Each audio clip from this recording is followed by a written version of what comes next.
السلام عليكم ورحمة الله وبركاته. ورقية سهل oo ka hadlaysa wiilkeeda dhibaatadii ay shala ka hadashay wiilkeygii Leila hadal siiyay inuu nabad qabo asaga iyo asxaabti kale oo la joogay wiilkeygii waan la hadlay wax dhiba ma qabo idhahay ilaahay baa mahadaas iskale wiilkeygii oo maanta la iga shaafiyay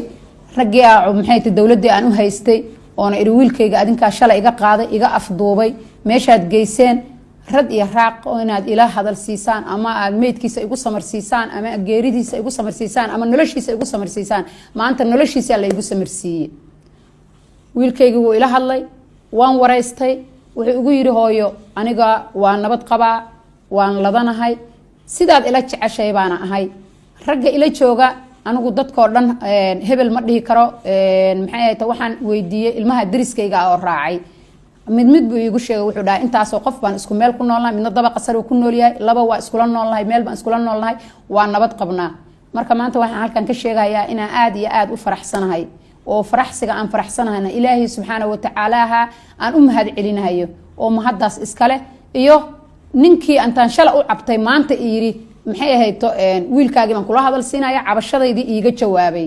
ayaa mahadaas iskale marka waxa hooyooyinka kale oo dhibaataysan oo ilmahoodii waayay aabale maxay tahay hooyale ehel waxaan u sheegayaa maanta inay maxay tahay dawladdu ay ka hadashay oo tiri ilmahaas way nabad qabaan qofkii maxay tahay idaacada ka hadlan aan aniga ahaa oo la yiri maadaama adiga aad ka hadashay maanta anaga ka qancinayna maadaama aad maxay tahay noo cabatay oo tiri ilmahayga geeri iyo nolol meel ku sheega maantana waxay dhaheen geeri iyo nolol midkii adigu aad diyaar u ahayd maanta aad haysaa wiilkayga nool baa Leila hadal siiyay oo codkiisa aqaano oo magacayga saddexan aan iri waliba aan iri magacay oo magacayga saddexan oo afraad oo i gaarsiiyay